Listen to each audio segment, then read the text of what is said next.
Olá pessoal, comandante Leonardo Matos aqui, esse é o nosso Conexão Geo número 208, hoje é sexta-feira, dia 4 de novembro de 2022. O assunto mais importante na geopolítica internacional que eu selecionei para vocês essa semana, as eleições no Brasil no último domingo, segundo turno das eleições, as eleições aí mais apertadas da história do Brasil e obviamente atraíram a atenção aí de vários países, domingo, segunda, terça-feira, ainda a gente podia ver manchetes em vários periódicos internacionais falando das eleições aqui no Brasil. Mas eu queria dar uma pegada rápida na perspectiva em termos de questões de política externa do novo governo a partir de 1º de janeiro de 2023. Muita gente me perguntou isso esses dias. E aí trago aí como a primeira notícia do nosso Conexão Geo dessa sexta-feira. Na minha avaliação, como uma maneira geral, os dois temas que devem mudar na política externa brasileira, que mais são relevantes, assim, sem dúvida a questão do meio ambiente.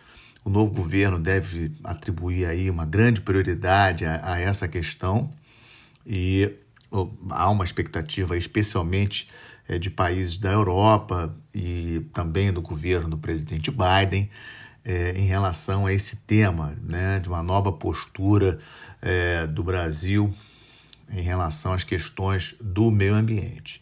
Outro tema que acho que vai ter um impulso grande é a questão também da integração na América do Sul. Talvez possamos ver até uma reativação, uma retomada da Unasul. Vocês lembram que a Unasul praticamente acabou e o Conselho Sul-Americano de Defesa, várias iniciativas que iniciaram em 2008 e terminaram aí praticamente 2017, 2018 e em 2019 foi criada o PROSUR, principalmente impulsionado pelos então presidentes da Colômbia e do Chile, que já não mais estão no poder. O PROSUR também não avançou e essa é uma questão, aqueles que me escutam já há mais tempo sabem que é uma questão que considero importante. Independentemente do governo que estiver no poder no Brasil, o Brasil precisa assumir a sua liderança na América do Sul e eu acho que algum tipo de organismo seja o caminho, seja ele Unasul, seja PROSUR, mas sempre com uma visão de Estado e não uma visão ideológica, pautas ideológicas, nada disso, sempre com o benefício de trazer mais riqueza, melhores condições de vida e, na verdade, o Unasul nem PROSUR conseguiram fazer isso no passado. Talvez seja uma bandeira do novo governo na parte... Eu acho que isso com certeza será uma bandeira forte na política externa do novo governo. Também vejo dentro desse pacote América do Sul a retomada das relações diplomáticas com a Venezuela. A Venezuela é um tema sensível, importante, que deve ser tratado com cuidado. O Brasil não deve, na minha avaliação, nas relações com os seus vizinhos, apenas ceder, dar recursos, etc., sem ter uma contrapartida que também seja importante para o Brasil. Vimos aí o presidente da Argentina vindo ao Brasil já na segunda-feira agora dessa semana para cumprimentar o presidente eleito. Sabemos que a Argentina passa por uma crise seríssima, talvez chegando aí a quase 100% de inflação esse ano na Argentina, e ano que vem Fernandes tem eleições lá na Argentina. Então ele com certeza vai precisar muito do governo brasileiro para apoiar o país a sair dessa situação difícil. Então vamos acompanhar esse tema. Nos outros temas internacionais, não vejo grandes diferenças. O Brasil tem tentado retomar a questão das opacas no Atlântico Sul. A Marinha, inclusive, aumentou a sua presença nas missões navais em Cabo Verde, São Tomé e Príncipe, aumentou a presença de navios operando com as marinhas africanas. Talvez possamos ver uma iniciativa ou outra na parte comercial, econômica e diplomática, mas pelo menos na parte militar, eu acho que no atual governo nós aumentamos a nossa presença com os nossos países, aí, os nossos amigos africanos.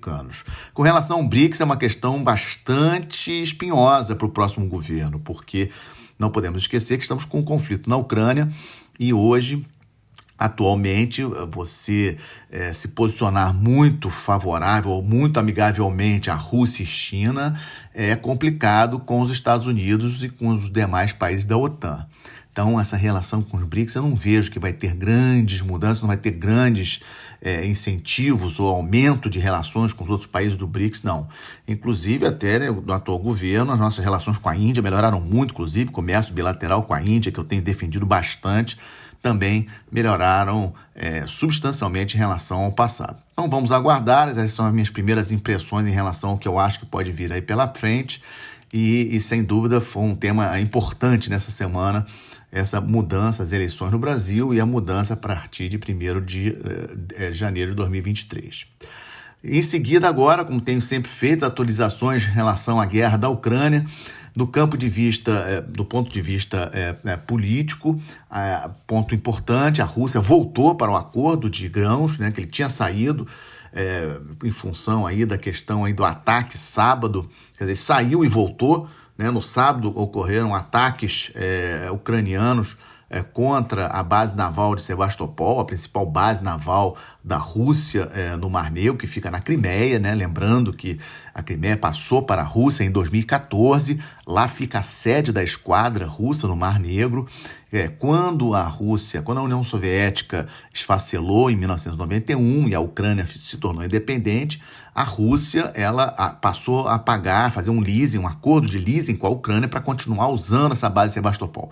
E no sábado a Ucrânia, num ataque aí inesperado, usando drones, usando inclusive veículos não tripulados de superfície, atacaram alguns navios que estavam ali na base de Sebastopol, e isso, obviamente, levou à ira do governo Putin, que a primeira reação dele foi cancelar o acordo de grãos, mas que agora, na quarta-feira, foi retomado de acordo com as informações, com garantias aí que a Ucrânia vai respeitar aí esse corredor humanitário, etc., esse corredor por onde escoam os navios saindo do porto de Odessa, trazendo os grãos, que foi, sem sombra de dúvidas, um acordo importantíssimo costurado por Turquia, ONU, etc., para a saída dos navios transportando grãos da Ucrânia para vários países.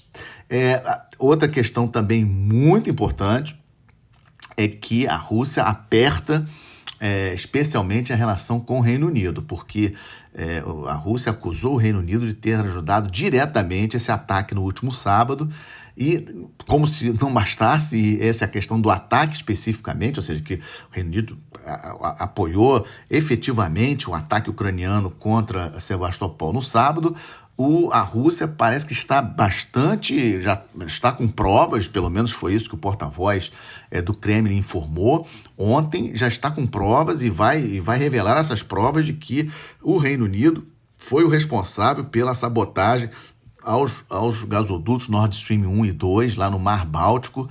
Vocês lembram que isso aconteceu no final de setembro, e disse que vai revelar o que aconteceu. Então há uma expectativa, ou seja, o Reino Unido aí, digamos assim, no spotlight em relação à Rússia, tanto pela ajuda que os russos disseram que os britânicos ajudaram diretamente o ataque no último sábado, como também a questão da sabotagem do Nord Stream 1 e 2, segundo o porta-voz russo, com, obviamente, apoio dos Estados Unidos.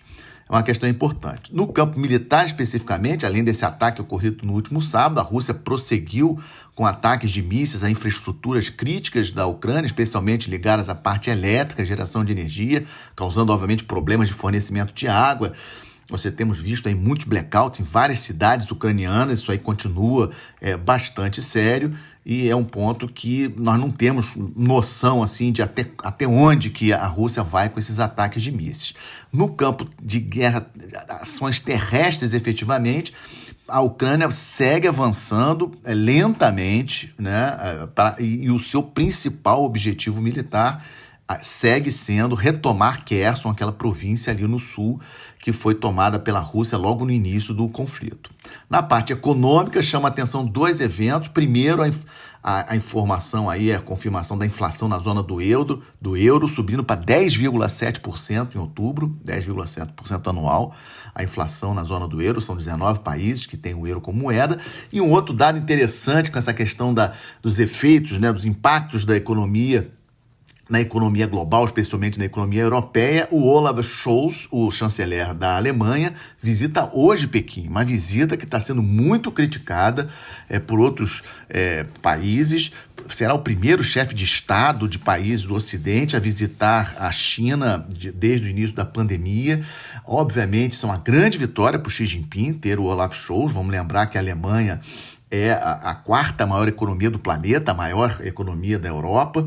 A Alemanha precisa demais da China em termos de relações comerciais. Para vocês terem uma ideia, a Alemanha, dos países do G7, é o país que depende, que o PIB, que seu PIB mais depende das suas exportações.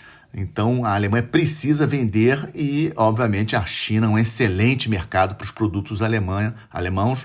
E é uma visita aí que está causando muito ruído, e isso tudo porque, obviamente, a Alemanha ficou bastante prejudicada com esse conflito na Ucrânia, esse corte nas relações econômicas com a Rússia, e isso aí impactou demais, e a Alemanha precisa da China. É um ponto, obviamente, para a gente acompanhar. E aí, falando de acompanhar, ficar de olho, já entramos na terceira parte do nosso Conexão de hoje, estamos de olho.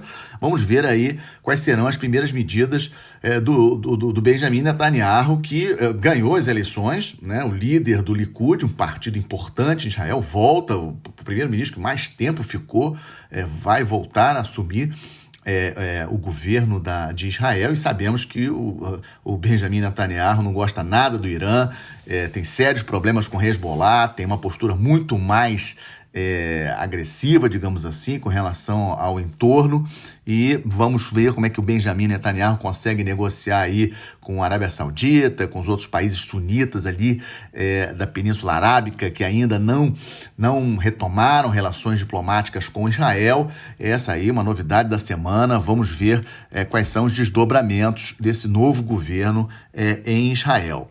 Também estamos de olho, eleições nos Estados Unidos, na próxima terça-feira, dia 8 de novembro, toda a Câmara dos Deputados será substituída e 1/3 do Senado será substituído. Há uma previsão, praticamente isso aí está certo, da Câmara passar a ser de maioria republicana. No Senado ainda não há essa certeza. Então há uma expectativa, o Senado tem pau a pau, digamos assim, o número bastante equilibrado. E a Kamala Harris, inclusive, a vice-presidente, é o voto de Minerva no Senado, para vocês verem como é que a situação lá é bastante apertada. Apenas 1/3 do Senado vai renovar, ainda não há uma certeza se os republicanos também vão. Se realmente os republicanos conseguirem as duas casas, Senado e Câmara, o Biden vai ter muita dor de cabeça, e uma das coisas que eu acho que pode mudar é o apoio americano à Ucrânia da maneira como está sendo feito. Lembrando que a inflação nos Estados Unidos, 8,2%, tem várias questões aí que os americanos estão insatisfeitos com relação ao governo do Biden, pode impactar sim nessa questão das eleições. Tensões na Península Coreana, estamos acompanhando muitos mísseis lançados essa semana, impressionante. Quarta-feira foram 23 mísseis que a Coreia do Norte lançou, ontem também mísseis balísticos, Japão entrou em alerta, Coreia do Sul entrou em alerta, ou seja, a temperatura lá na Península Coreana, na minha avaliação, subiu bastante. Está sendo realizado o maior exercício aéreo já realizado entre Coreia do Sul e Estados Unidos. Está em andamento essa semana, já previsto para terminar hoje, sexta-feira. E esses lançamentos de mísseis dessa semana do Kim Jong-un realmente impressionaram. Vamos ver aí os desdobramentos.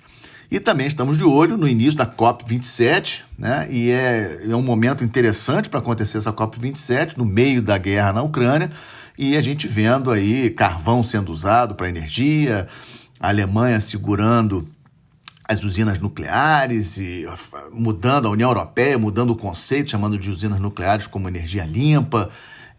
Ou seja, a COP ela vai acontecer no Egito, de 6 a 18, os eventos principais estão previstos aí 90 chefes de Estado lá no Egito. Isso vai acontecer na segunda-feira, dia 7, na terça-feira, dia 8 de novembro. Já temos a confirmação da presença do presidente dos Estados Unidos, do Biden, do Macron da França, o Scholz da Alemanha, voltando da sua viagem à Ásia, vai passar pelo Egito. O Sunak do Reino Unido, a princípio, não ia, mas já mudou de ideia, foi pressionado internamente para ir. Meloni da Itália já confirmou, mas mais uma vez, Xi Jinping, Putin não vão. O Kishida do Japão não confirmou, com essa confusão na Península Coreana, acho difícil ele ir. E o Narendra Modi, lá da Índia, também ainda não confirmou. Vamos aguardar, obviamente que é um evento importante, e vamos trazer aí podemos trazer algumas novidades para vocês no próximo Conexão, na próxima sexta-feira. Fechando com uma notícia que eu até ia dar na outra sexta-feira, mas não teve espaço no nosso Conexão. Um lançamento exitoso no outro domingo, dia 23, lá de Alcântara, no Maranhão, onde tem o Espaço Porto, né, o centro de lançamento de Alcântara, importantíssimo. Nós desenvolvemos o centro de lançamento de Alcântara, e nós conseguimos lançar um foguete VSB-30, que levou aí um módulo de pesquisas, né, espaciais, que é bastante interessante. É uma maneira da Agência Espacial Brasileira aí de mostrar a força e o potencial de Alcântara. Nós estamos vendo aí várias iniciativas de vários países com relação ao espaço, Estados Unidos, China, Índia também. Outro dia a Índia lançou aí um foguete lançando 36 satélites, ou seja, o Brasil não pode ficar de fora dessa corrida espacial. Com isso, fecho nosso Conexão GEO, número 208, agradecendo aí a audiência de vocês, desejando aí um excelente final de semana, uma boa semana, até a próxima sexta-feira. Muito obrigado.